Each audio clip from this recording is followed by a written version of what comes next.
പിതാവിൻ്റെയും പുത്രൻ്റെയും പരിശുദ്ധാത്മാവിൻ്റെയും നാമത്തിൽ ആമേൻ. യേശുവിനെ എനിക്കറിയാം, പൗലോസിനെയും അറിയാം, എന്നാൽ നിങ്ങൾ ആരാണ്? നമുക്ക് ആ വചനം ശ്രമിക്കാം. അപ്പോസ്തല പ്രവർത്തനം 19-ാം അധ്യായം 15-ഉം 16-ഉം തിരുവചനം. ഹല്ലേലൂയ.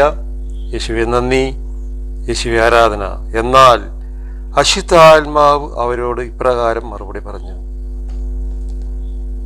യേശുവിനെ എനിക്കറിയാം, പൗലോസിനെയും അറിയാം, എന്നാൽ നിങ്ങൾ ആരാണ്? ഒരു സ്ഥലത്ത് അപ്പോസ്തല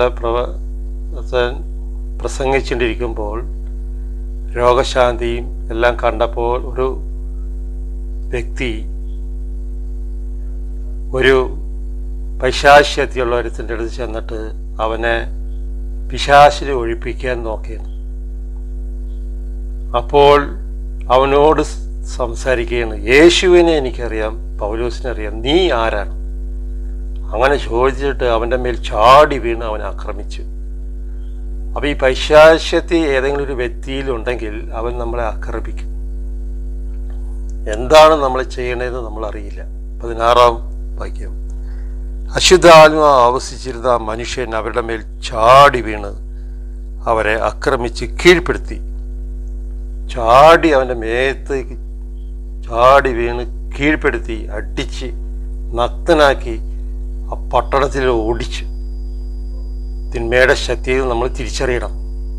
കുടുംബജീവിതത്തിൽ, ജോലി മേഖലസ്ഥലങ്ങളിൽ തിന്മയുടെ അരൂപി കയറി വരുന്നുണ്ടോ ഇല്ലെങ്കിൽ നമ്മളെപ്പോഴും ശ്രദ്ധിച്ചുകൊണ്ടിരിക്കണം, പ്രാർത്ഥിക്കണം.